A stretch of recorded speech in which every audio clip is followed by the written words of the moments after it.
How you doing, my guy? I'm wonderful, bro. you caught me on my phone, my bad. Well, I mean, I guess we do it the right way, right? Yeah, I'm with you, bro. I'm with you. Now, go ahead and finish that text. No. I was looking at something my friend sent me for research, as a matter of fact. Good, So I'm good, man. And before we get started today, man, I just wanted to issue an apology, a broad apology to some of our listeners who may have been offended by some of the words, profanity, that was used on the podcast. And, I don't see anything. I don't think, cussing is wrong in particular, but my mama called me. That's the people I'm talking about. And, that's all that matters, right? Addressed it with me before about, the language. And it was just a part of just talking with me. And we kind of do that. So wasn't just intentional, like I'm gonna just say it, but it was one of those things where I got some feedback from my mom about the language, and I want to apologize to my mom. I'll tell you a story, man. I only disobeyed my mama one time. I told her I was going to my brother's girlfriend's house, and she didn't mind that, so it was late, and I was only about 16. I think I was a freshman, 15 or 16. I can't remember, but I told her I was going over his house to watch a movie, so she believed, she trusted me. She looked at me and said, if you lie to me, this is the old church praying mother too. She said, if you lie to me, something gonna happen. Or I'm gonna let God handle you. That's what was the words, I think, that was used. And I went out, obviously I was lying. I felt terrible when I was doing it, but I was like, I'm gonna do it anyway, because I was already committed to the lie. Yeah, it looks that way. Can't really back it up. So I had to go through with it. The devil won that battle. So got in the car, drinking, smoking, and so we were riding. We get to the club up the street, and my homeboy at the time had a crazy girlfriend. And you remember them 5.0s, Mustangs, the cops used to? Yes. Yeah. So we just in the club getting ready, club prep, getting ready, getting right. So lights come up behind us, Keegan. Thinking nothing. I'm like, oh, bro, your girl back there. Because she was kind of crazy over him at that time. He had broke up. He was going back and forth. So I'm thinking she back there. So nobody's moving. We still doing what we doing.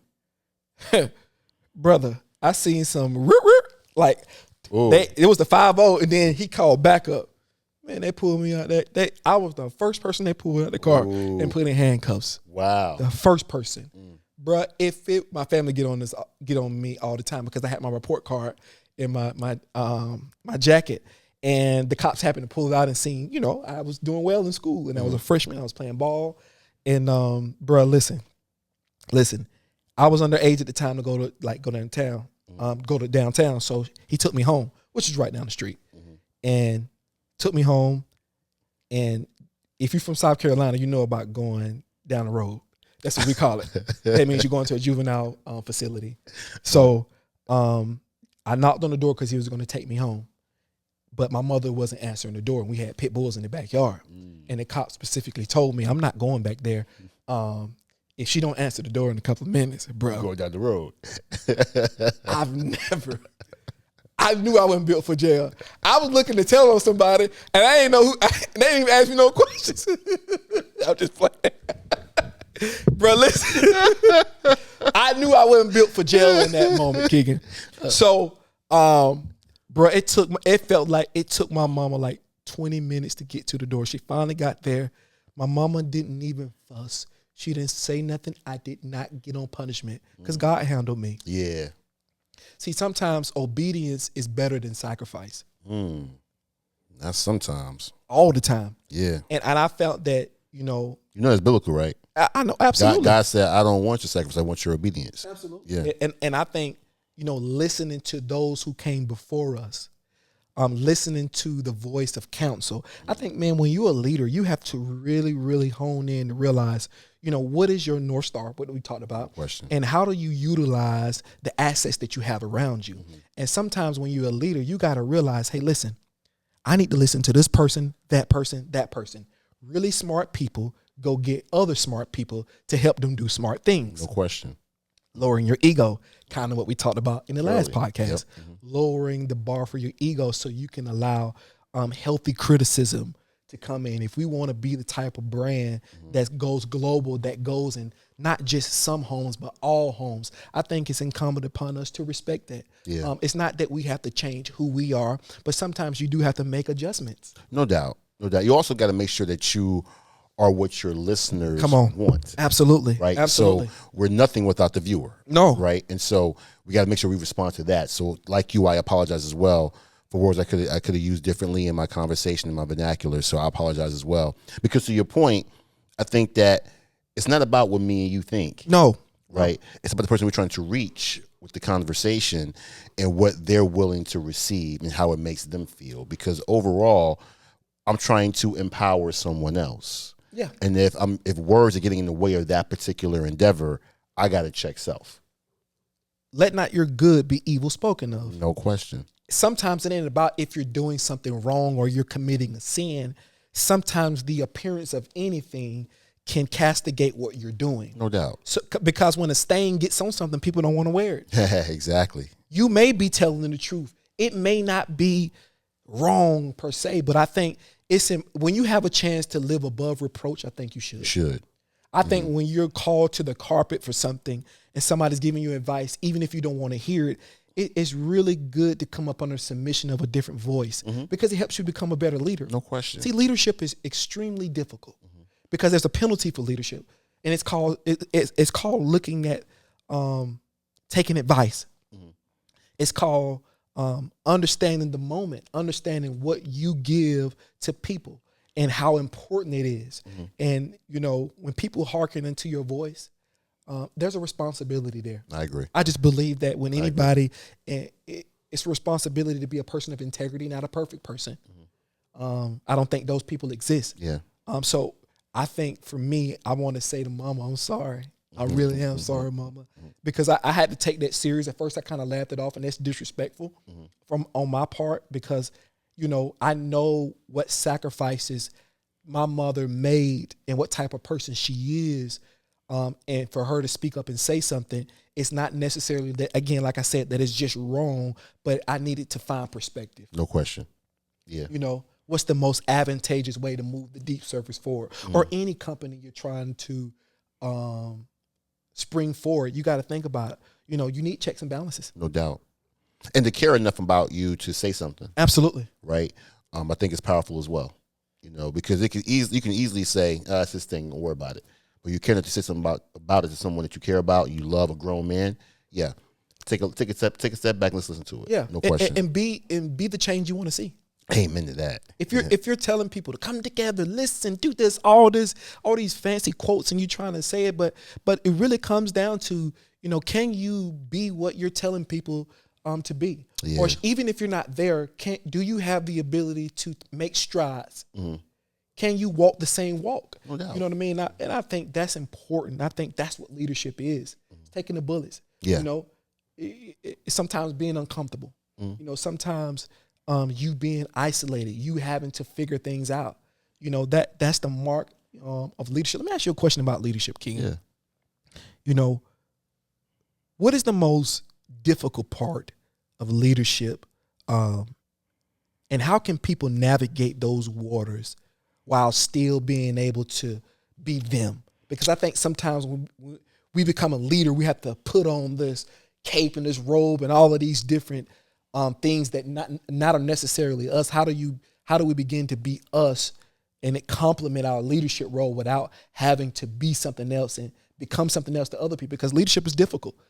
People fall off the wagon and people don't like what you say and you changing and this and that. That happens in corporate America, workplace, pastor, teacher, whatever who it is. There's a distance that's there, but how do you remain relatable, remain useful to the people you're leading? Yeah, so there's different layers to leadership. Absolutely. There is, the people side of leadership, where you're having to actually serve your team, because Absolutely. leading is also a service role. Absolutely. Is also the goal attainment. I got to go get the goal. I got to actually make sure this endeavor is successful. I think the most difficult and challenging part of leadership, and it's a two-part piece, as well as the most impactful, is making people better. That's good. because in order to lead, you got to have people who are on your team. That's good. Right. And so making people better is the most challenging thing, because you got to be more than one thing, because each person is different. So I think helping people develop, grow in their own goals is important and most difficult thing you can do. The second part of that is gaining buy-in to your vision. That's good. Because you need the team to help you achieve the goal. That's facts. And so while you're helping them develop, having them buy into your vision and actually move everyone toward that North Star is the second part of that particular item. That's, I think, is the most difficult thing. So for me, it's about the people. It right? is.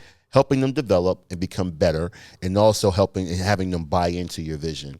And that means your vision has to be broad enough to reach a multitude of audience, but it also has to be concise enough to actually hit the target. Absolutely. That is an art. Absolutely. It's an art. So I think that's the most difficult thing, is developing people and having them buy into your vision. And people buy into you. Mm-hmm. It's very important to be you. Yeah. To be who you are at all costs, because people just, the product, whatever product, people don't realize, even in business, you're the product.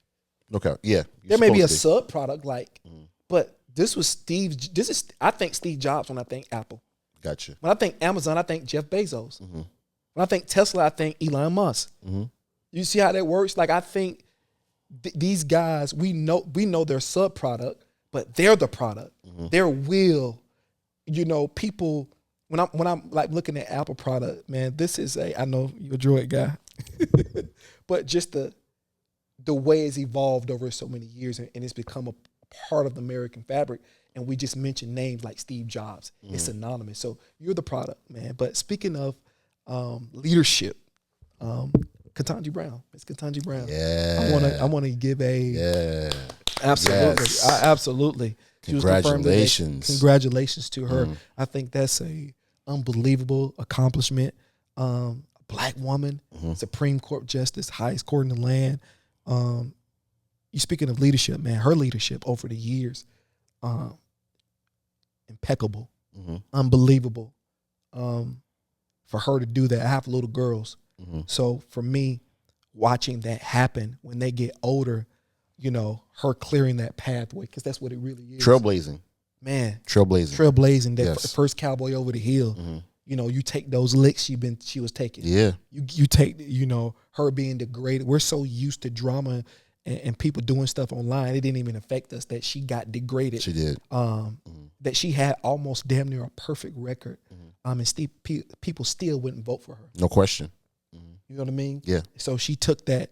So she's Jackie Robinson in a sense, just stepping over into that freight, man, Keegan. And I just couldn't be more proud, because I'm bringing my girls into a world that we're fighting for. Yeah. Like now we fight for men, but when we fight for men on here, we fight for them to be better men for the generation to come. So we do treat our women with respect, which we're going to talk about a little later. But, that's the important part. Watching her, Ketanji Brown, my goodness. And it's important, Keegan. What's your perspective on it, man? I'm happy, proud, excited, because that was something that I think was long overdue. That's one. But two, I think it's something that shows us that we still got work to do. A lot of work. But I'll say this about leadership. Come on. While she was being dehumanized and degraded with a Senate hearing that really wasn't about confirmation or wasn't about assessing who she was, she kept her poise. She stayed on target, and she never got pushed off center. I remember when Brett Kavanaugh was going through his hearings, and while he did not get the degrading and dehumanizing questions that she got, he got off center when he started talking about his alcohol experiences.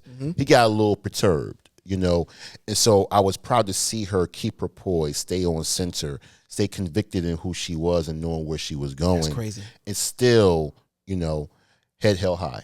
Even in the face of chaos. No doubt. Like that's, and when I talk about listening to my mom, when I think about black women, and I watch my mom have that same poise, just through chaos. Black women do that better than anybody I've ever seen. Navigating the waters, being not just the backbones, but being the foundation of families.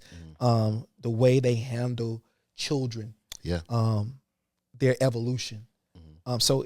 Just watching her there, I think she represented a symbol, not only how far we've come as a people, but how far Black women have came, and I think that's notable. I think that's incredibly notable, man. And what is the role, so people can know, of a Supreme Court Justice Keegan? So the role is, as the highest court in the land, you are really adjudicating court cases that have gone through the judicial process. So it started in a local court and it moved up because the verdict at that particular point was not acceptable to people who actually received the verdict. So they want to keep pushing that up to get the right verdict. So it comes over to the Supreme Court in the land, and they adjudicate cases that impact the fabric of our lives. You think about Roe v. Wade, abortion, those things, immigration, monumental cases, immigration laws that impact how our society operates, how we make people human in the face and in the spirit of law. Because law is mechanical. I think Supreme Court decisions remembers the humanity of people within the law. That's good. That's what Roe v. Wade was about. Roe v. Wade is about the human in the actual person, the woman in the actual conversation about the legality of abortion. And so I think that's why it's such an important role to have, and for us to have representation in that conversation, because we can get forgotten about, as we all know, in the important convos that goes across our country. Let me stay with representation for a second. Sure. I think there's, the underrepresented in America. That is one of those things that I think that plagues our community. Sure. I will even say, for me, growing up without a father, and I was an athlete, I played ball, I felt like I was pretty good. I could have probably, quote unquote, went better if I had representation. I just didn't. Gotcha. We didn't have the, I can just get on my phone back then. It ain't that far back, but I couldn't. It wasn't like it was now because representation wasn't there. True. And a lot of Black people have missed opportunities because they just didn't have representation. Sometimes all you need somebody to do is just tell you to go left. No doubt. See, when you don't have representation, you just go any way possible. Or better yet, representation, which leads to advocacy. There you go. Happens when you're not in the room. There you go. Somebody, right? That's good. When you're not in the room, you have somebody who represents you, can advocate for your cause when you're not in the room because you can't get in the room. That's what we need in all aspects of the society. And what she's doing now is providing Black women with representation. Absolutely.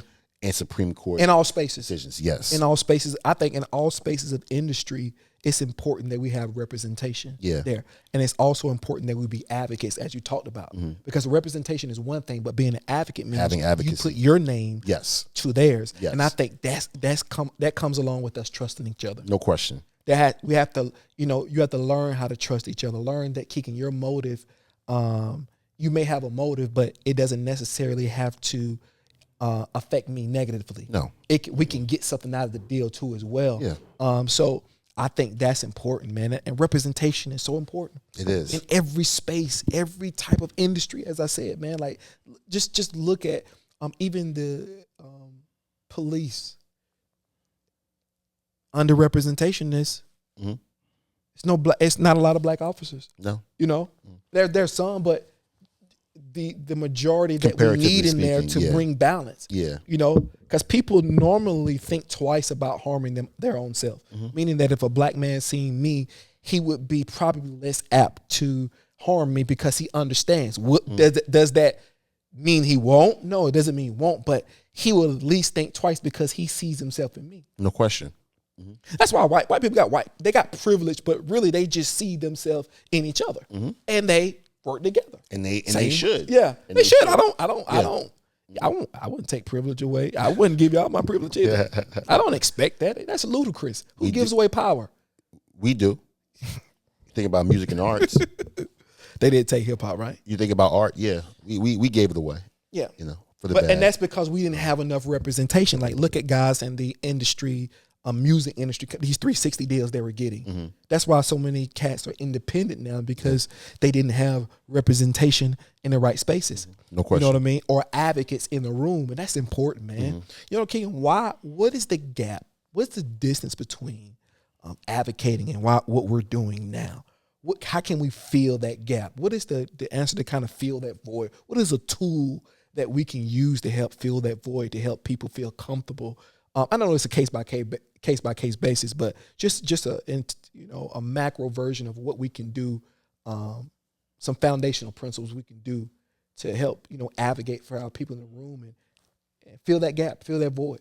So I would say, one, when you get your promotion, if you talk about corporate America or any kind of industry where we are promoted up to a particular job, I would say when you get there, don't forget. Come on, that's good. Right? Some people like being the only one of their kind in the room, right? That does us no service. And truth be told, it does you no service. Come on. Because once they get tired of you, then you no longer have value to them. They Facts. will move you out the room, and you have nobody behind you to help you stay in the room. So I would say always continue to reach back. Advocate for those who are not in the room where you were at. That's why you were put there, right? I would say also, too, I wouldn't even say the gap. I would say what we're doing right now is advocacy. Me and you. Yeah, And let me say why. Because that's good. For years we've had media driven by other people tell our stories. Yes, that's good. And tell it in the way that they thought it should be told. That's good. Or the way they wanted to be told. And so now, because of social media and because of technology, we can now take ownership of our own narrative. That's good. Right? And now we can have, because I can tell you, the conversation about Ketanji Brown Jackson on Fox News is not congratulatory. It's not. Right? It's not congratulatory. They're poking holes. Exactly. And to sit here and even watch Republicans say all these marvelous things about her record and then say, I can't support her. I can't vote for this. It's kind of like, really? And so, yeah, I think that us doing what we do right now is advocacy and representation. And that's why I think the initial apology is so important, because we got to make sure that we are caretakers and better stewards of this responsibility. It is. And it's a heavy responsibility. Yeah. Because people really go through things. And I think, God has given us the ability to articulate our experience. Yeah, no doubt. And I think that comes with a responsibility. It does. And listen, man, honor your mother and your father, and your days shall be longer. No question. Honor your elders. Honor the people who came before you. Mm-hmm. I can't stress that enough. No question. You might know more than them. But you might think you know more than them. Yeah, that's a better way to put it. Listen, but they've seen more than you. Yeah. Which translates to wisdom in most cases. That's the part.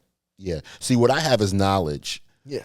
I have data that I've turned into useful information, but that's not wisdom. No. Because I can articulate knowledge. Can I apply it and execute it to better myself? That's wisdom. And that's where your mother and your grandmother and your grandfather and your father have done that. They've gotten data, turned into useful information. They actually executed on it to make life better. I'm learning how to do that. Yeah. And we're learning. Yeah. And when you're learning is great, man. That's why I said, when you wrong about something or somebody perceives your action as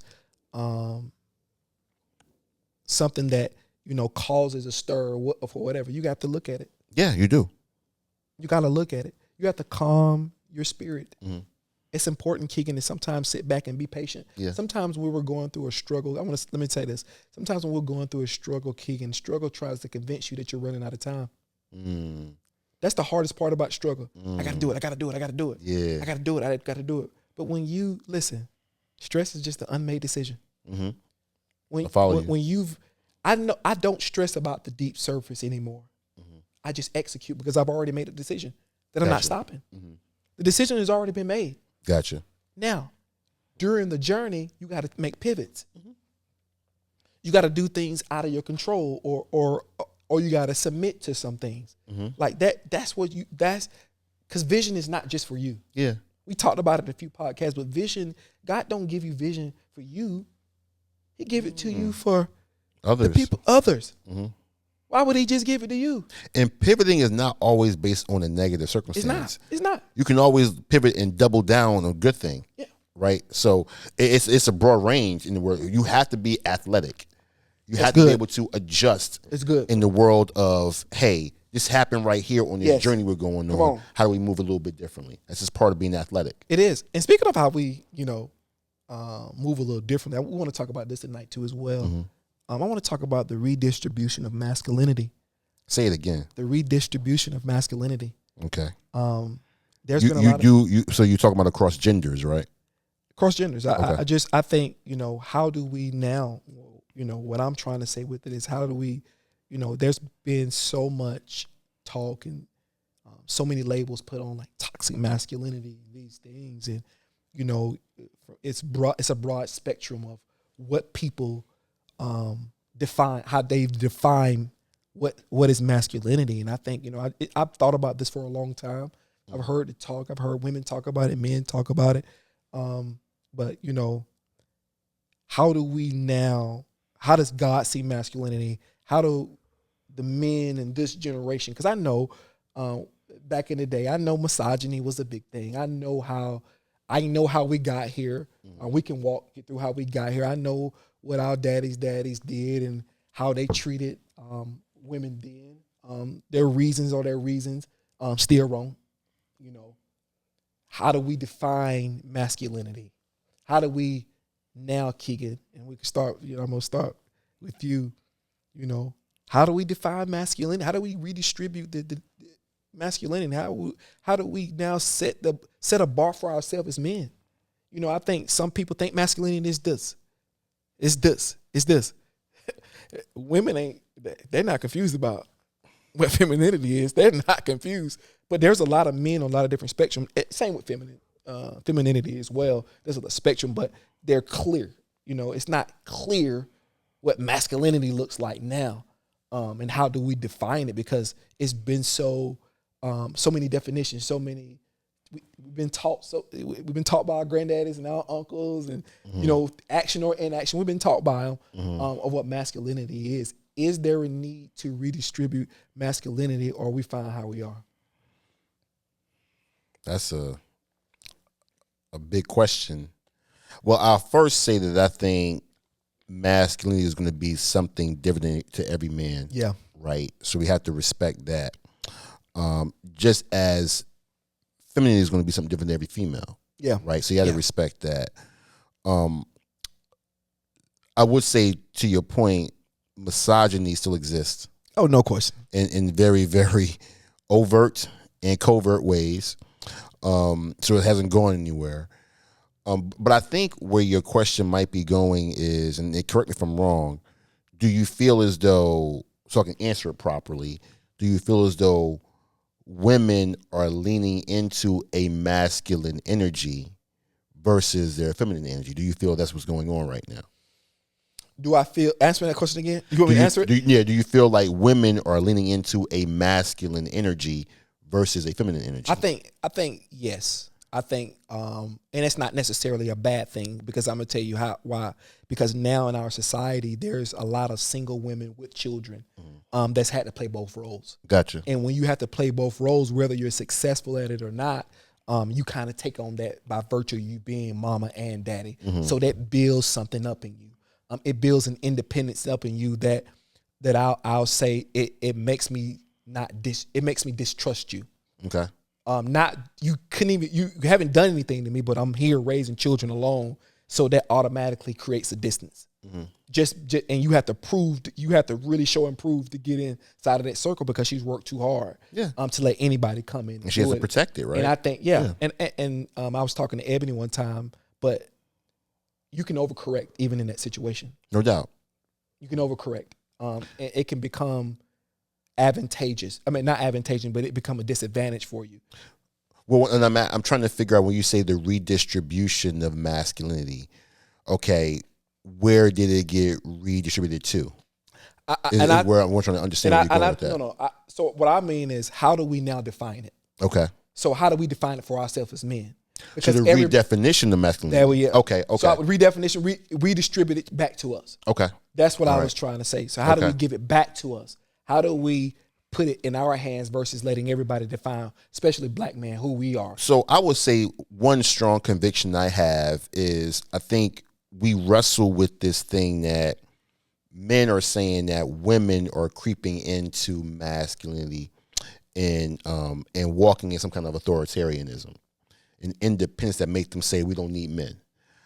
We can have that conversation, but I don't think that's the most pivotal thing we should be talking about. Oh yeah, that's not what I was. Here's where I'm going with this. 'Cause I think what has really wrecked masculine energy is misogyny.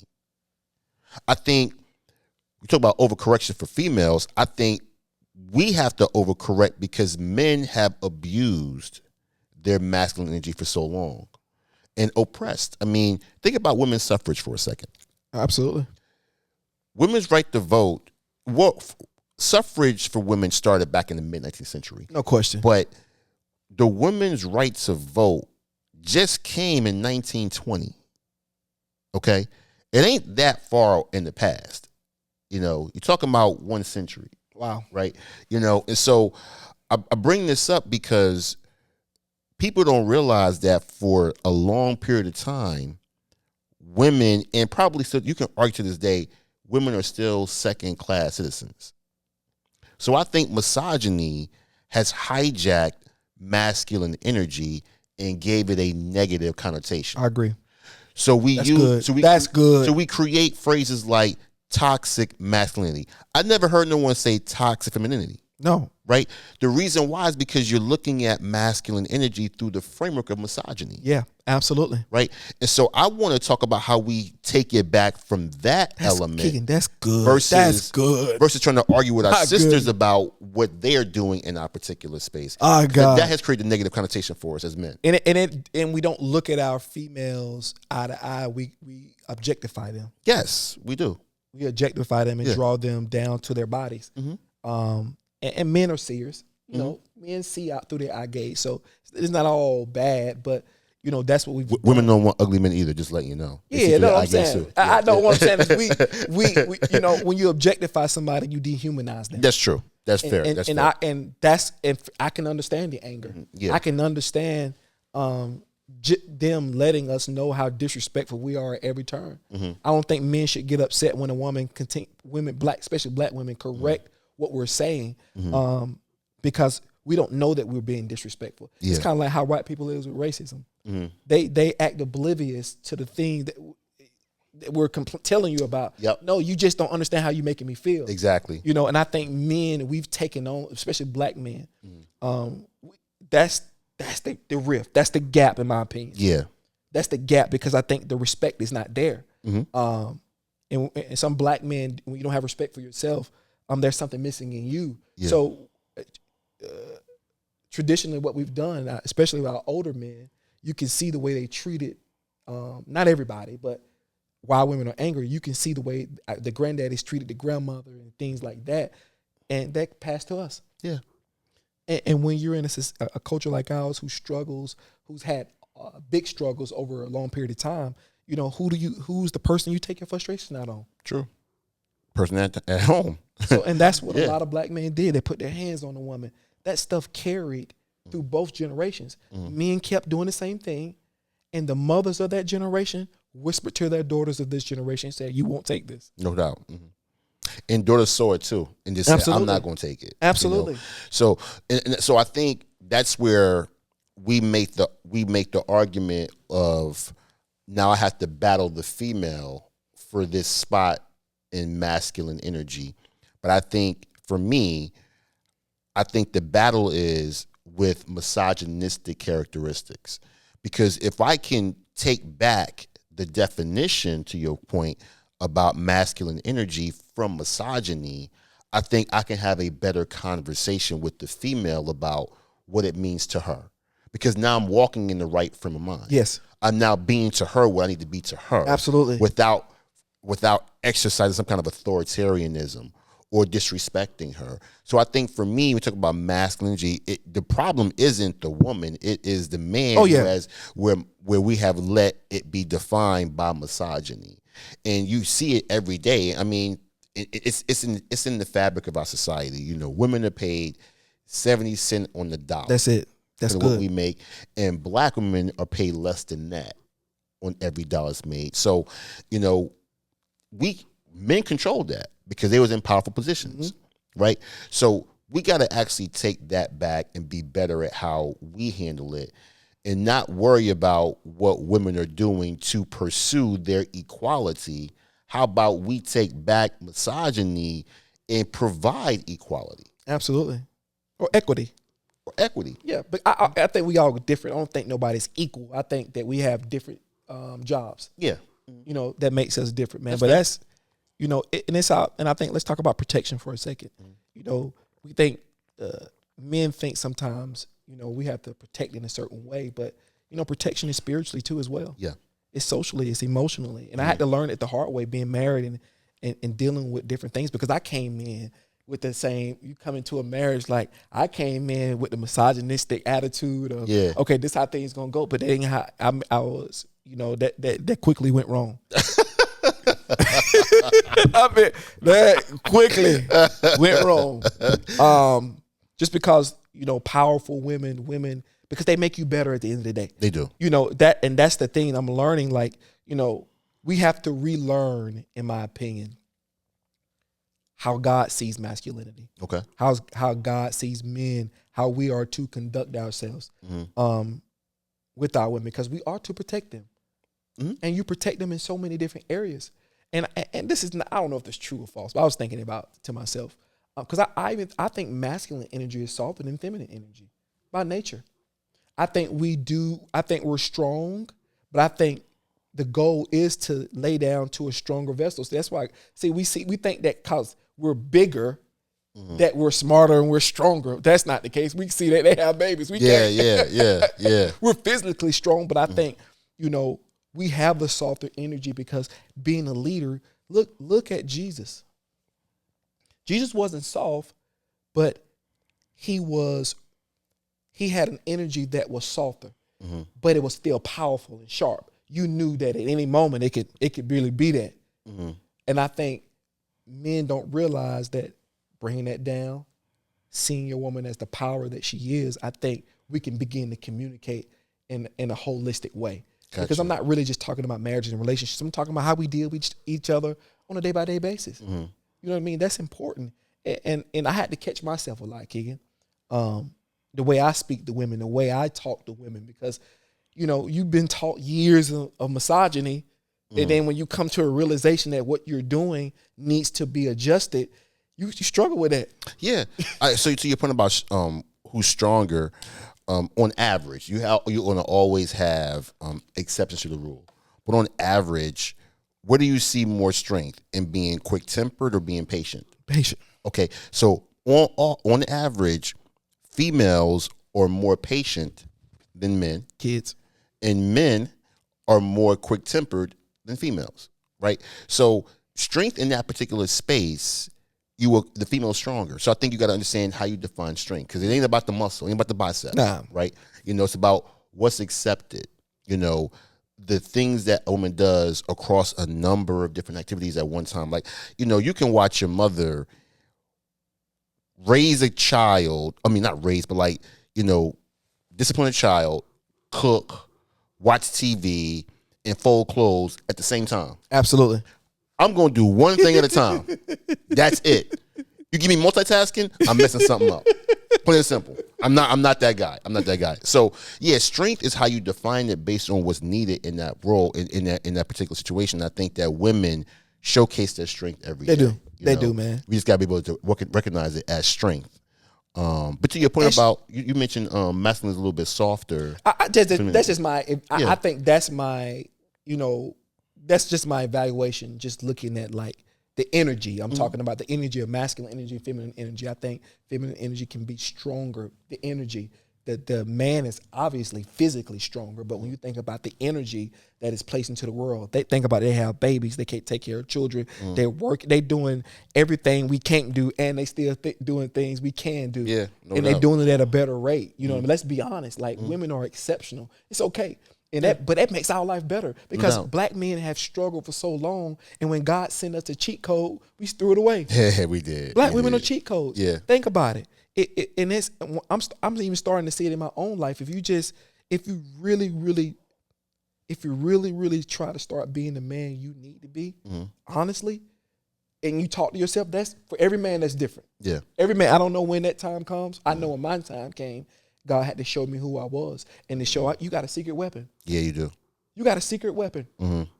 You ain't all you gotta do is provide atmosphere. See, masculinity to me is laying down the sword and building a garden that is conducive for her to do her work. Yeah, that's a covering. That's a covering. Yeah, to my spiritual covering, Absolutely. physical covering. Yeah, if you give her, if you move, one thing about leadership I learned across my career was my job is to remove obstacles out of my people's way so they can run harder and run faster. That's good. Right. So if I can take out those things from my spouse's situation so she can just do everything she got to do, we'll be fine. And then what she's doing is allowing me to go out and be excellent in what I should be excellent in. Yeah. That's what we call an equally yoked pair. And I think, now men have to adjust, even though I talked about masculinity, now when you have another powerful figure in the house with you or a powerful woman just like you, how do you navigate those waters? Because she going to work, how do you become, how does those roles now, get distributed now? Are you willing to do that? Are you willing to put down your misogyny and say, oh, I don't want to do this? Nah, what you mean? That's a household. Yeah. I ain't just doing everything.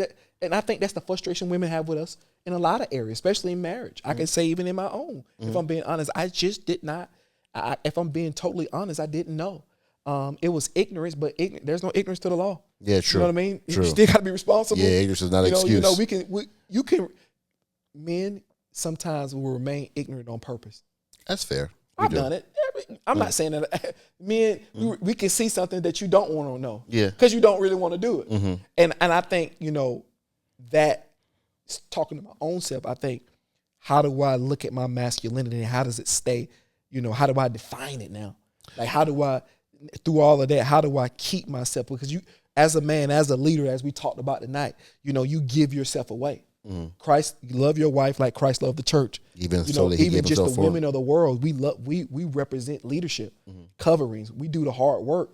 You know what I mean? That's what men are supposed to do, and it's hard. Yeah, no doubt. Well, it's difficult. If you think about that scripture, love your wives as Christ loved the church, even so that he gave himself up for her. Tough. That's a tough. And I would say that's more of a submission to the wife than what Paul wrote before that when he said, wives, submit to your husbands as unto God. So I think where we have really distorted and perverted the scripture was we only talk about wives submitting to their husbands in a very negative way as well. And that's more about do as I say. Yeah. I'm the man, yada, yada, yada. I'm the head of the household. That ain't work. That don't work no more. It's even an accounting rule. It is. Head of the household. Yeah. Right? And so. I forgot about that. Yeah. But if you read the entire scripture that Paul wrote for the family, it was, husbands, love your wives as Christ loved the church, even so that he gave himself up for her. All Christ said, I come, I'm paraphrasing here, to serve. That's come good. to serve. That's good, Ken. And we talked about this before. He washed the disciples' feet so he can teach them about service. Absolutely. Before you can lead, you must follow. You got to. Right?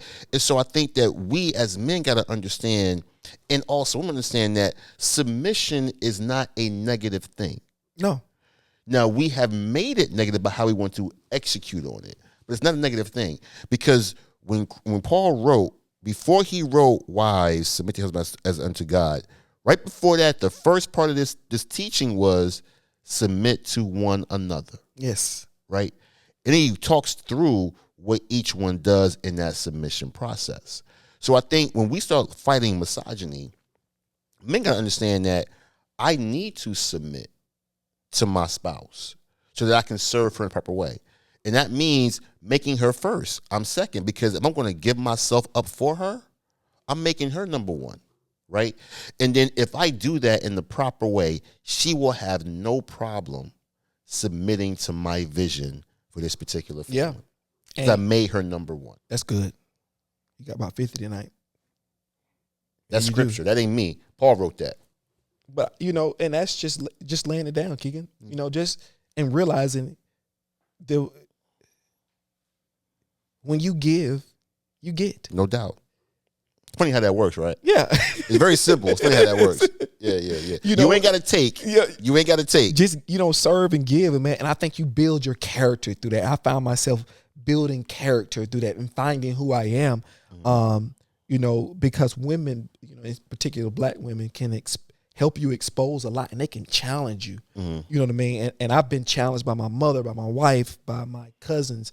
Women, that I'm around, the strong black women in my life, they challenged me to another level. Nitra, my sister Jackie,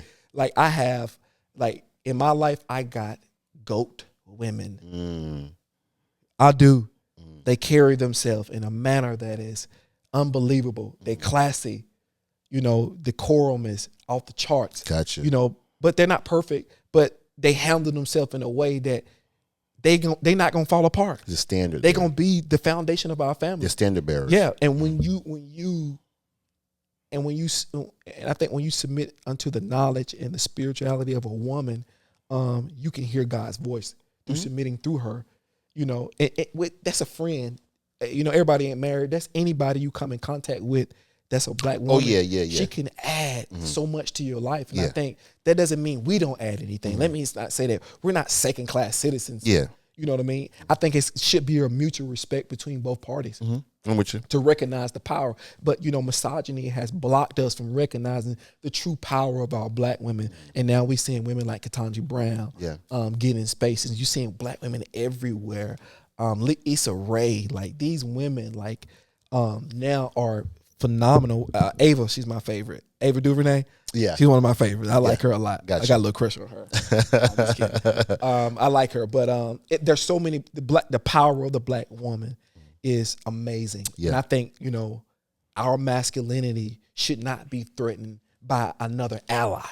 And we got to realize we're allies. And so if I can say one thing about what you just talked about when you said misogyny keeps us from seeing the black woman for what she is, and which is a powerful, I would say, I don't want to term it as an asset, but a blessing. Absolutely. For us. But I would say also misogyny keeps you from seeing who you are. That's good. It has you operating. It has you operating some kind of authoritarianism that's not needed. It's not, right. And so I want to say misogyny is not masculine. It really isn't. It's a spirit that makes you want to control something, because from a black man's perspective, you come out of a place where you had no control. That's good, Keegan. You had a slave master. Come on. Who took your woman whenever he wanted to take your woman. Come on, Keegan. When they wanted to put you in the Come field. on, Keegan. And so you come out of that, and that's where misogyny comes from our perspective. It was told to us in that way. And so it's a spirit, an evil spirit. True masculinity and true femininity is an equally yoked pair. Absolutely. When it operates together. It's an equally yoked pair. You're killing this, brother. Yeah. So I would say, my goodness, if we can redefine masculine energy away from misogyny, we will have a better position to talk to our black sisters, whether it's a spouse, romantic, a platonic friendship, professional, or a familial sister cousin relationship. We are better positioned as men to interact with our sisters in a much more productive way when we can take it away from misogyny. Damn, that was good. I don't think I'm gonna be misogynist, whatever you call it. I ain't gonna be no misogynist person no more. I guess it's over with for me, kid. Golly. But man, that's the watching my girls at home and watching their growth and how they're growing, how they mimic their mom, how they just I'm watching their movements and just how extraordinary they are, man. I get an opportunity to raise 3, soon to be 4, black, young, just beautiful black women, man. And there's a responsibility, man. There is a huge responsibility that I feel because what I do as a man, if I don't change, if I don't become who God calls me to be as a man, then my children suffer. True. See, that's a real thing right there. And a lot of black children has suffered, just children in general, when parents, don't show their respect or don't become the man of God they're supposed to become. I think that's important. That's important for me with my girls. If I don't be that, then what do I become? Gotcha. How do I set the course? How do I be an example? So when they go out into the world, they know what their value is. I instill value into my children by how I treat their mom, by what I do. Even when you can't get what you want to get, how do you act? Yeah, because that's the woman's number one thing. I think with a lot of men, I hear Beyonce wrote the song. The first time I say no, it's like I never said yes. How do you take rejection? Yeah. Because if you can't take rejection, that means you thought you was an authoritarian. That means you thought you was in charge. Or you was entitled. Yeah, absolutely. I think men and women can walk side by side. No doubt. I think that we to the point that we got to realize that, come on, man, she's smart. She's smarter. They mature faster. Better organizers. Better stewards. It's just what it is, and it's not minimizing. We got to start celebrating those things and get on the same page. Yeah. And I'm not just talking about just people who are together, how we treat each other socially.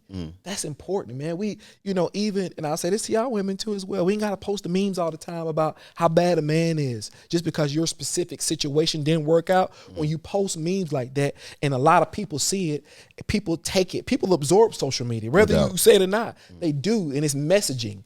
And what's the father of learning? Repetition. So if you keep seeing something over and over again, I'm gonna get defensive because you had a situation that didn't work out and you posted something. Yes, your page, I get it. But when we put these things into the atmosphere, it causes a rift between us because now I ain't shit now. Yeah. And now and you got a perspective, I got a perspective, and we're not seeing eye to eye. Well, it's okay to post your experience and talk about it from your perspective, right?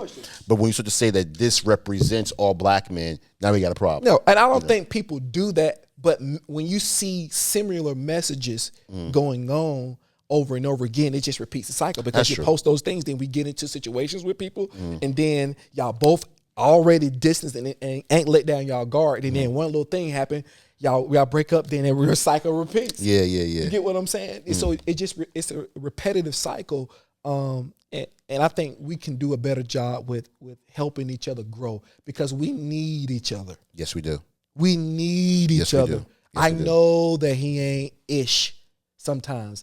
I know that she ain't this sometimes. I know that whatever our stereotypes, whatever the stigmas we put on each other, we got to lay those to rest. You know, because we do need to procreate. We do need marriages. We need girlfriend, whatever you do if you don't want to get married, but we need us together, creating black families, creating more excellence.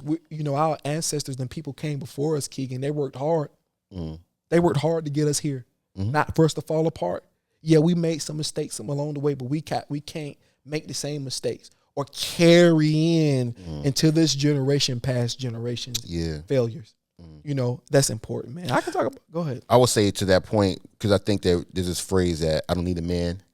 I laugh because you do, and I need a woman.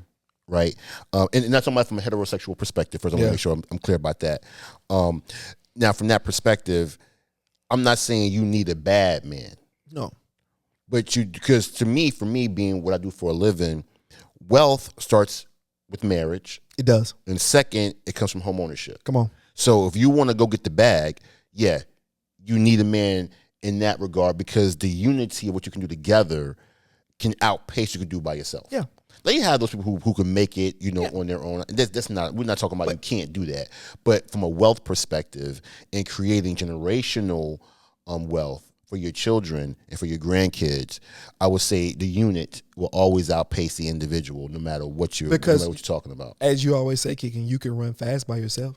You can't run far. You can't run far. Mm-hmm. And I think that's the most important thing with us sticking together as a culture. And family doesn't start when you come together. It starts how we treat each other on social media. Yeah. How we treat each other when we're out and about. Mm. The respect we have for our women and women respecting us. I think we got to get back to that. You know what I mean? Like, you know, I don't know the formula. I don't know what it'll take, but I think that's the message now. Mm-hmm. You know what I mean? Because if we treat each other right socially, when you do find an attraction for somebody and you sit down with them, the walls aren't up. Yeah, because the messaging now, there's good men everywhere. There's good men out here. There's good men, and we love our black queens, and everybody's elevating each other. See, that's the messaging right there. So we change the messaging. Yeah. That's what we want to do on here. We want to change the message, bro. And what you talked about earlier, having a platform to change the message. See, we all got issues. Black men got issues, and black women got issues. We do. And those issues do need to be talked about, and they do need to be solved. Yeah. But before we get to the intimate parts of it, because mostly when you get into an intimate part, it's a lot of nuances because you got different people. Yeah. But collectively, what I always say, we can treat each other right. Yes, we can. We can treat each other right. We don't have to I don't have to wall up my experience and you wall up your experience. We can't see each other. There you go.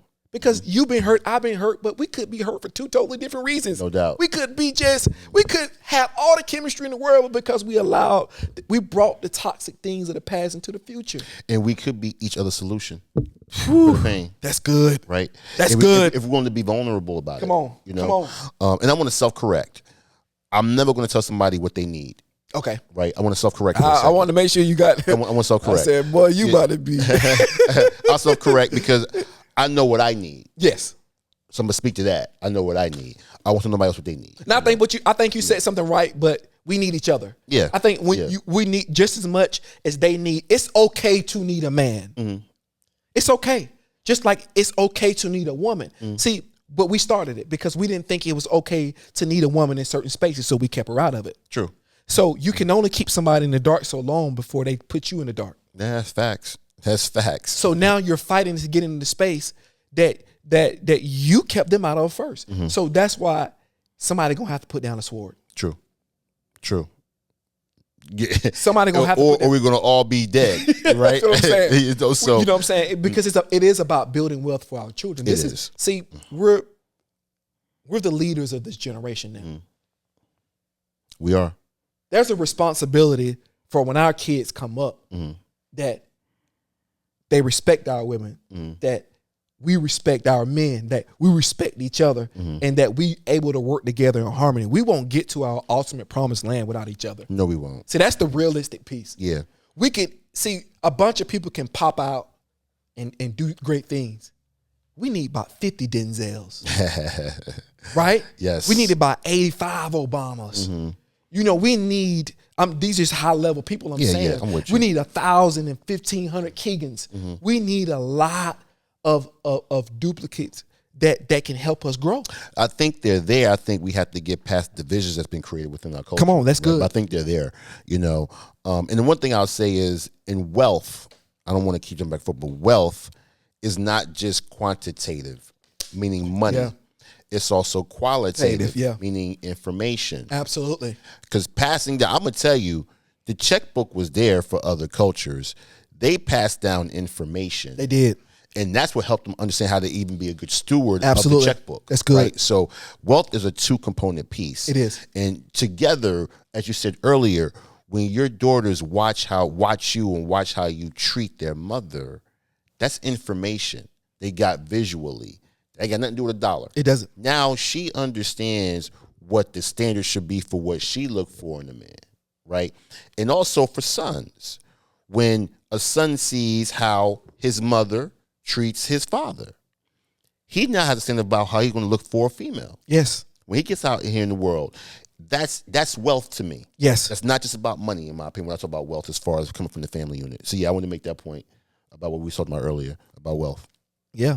So, you know, great show, man, guy. Ah, yes. Man, listen, man, that, you know, we talked about representation, strong black women, advocacy, just those things, leadership.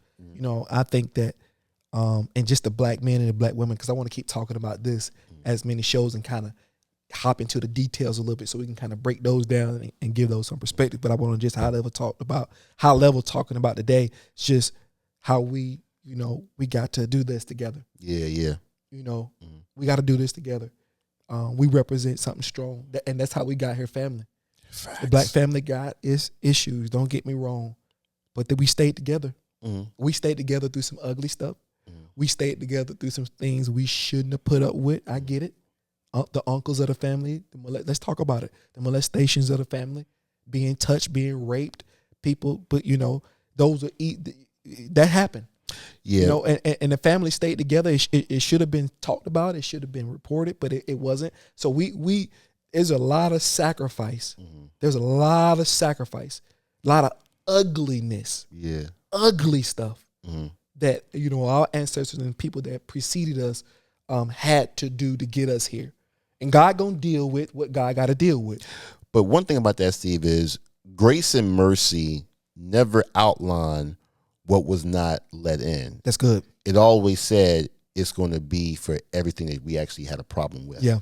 So, yeah, we could talk about we had a lot of ugliness in our culture, but that's why we have grace and mercy. Absolutely. And I would say Black folk do not have a monopoly on ugly stuff. No, we don't. We don't. And Yeah. I don't worry about other cultures. Yeah. Honestly, when I talk about our culture, I try not to talk about it in a negative fashion, but I just talk about the reality I of got what you. was. The facts of it, yeah. Because that, I know we don't want to particularly be just like the family and put up with things that happened back then, but we have to see what they had to do. When you trailblaze, you get nicked, you get scratched, you get kicked, you get hit. So, and you cause some of it too as well. Yeah. So there's responsibility, but they also created a space for us where we can do this. No question. Where I can walk out of here on my own record. Yeah. I can say what I want to say. Yeah. I can't cuss.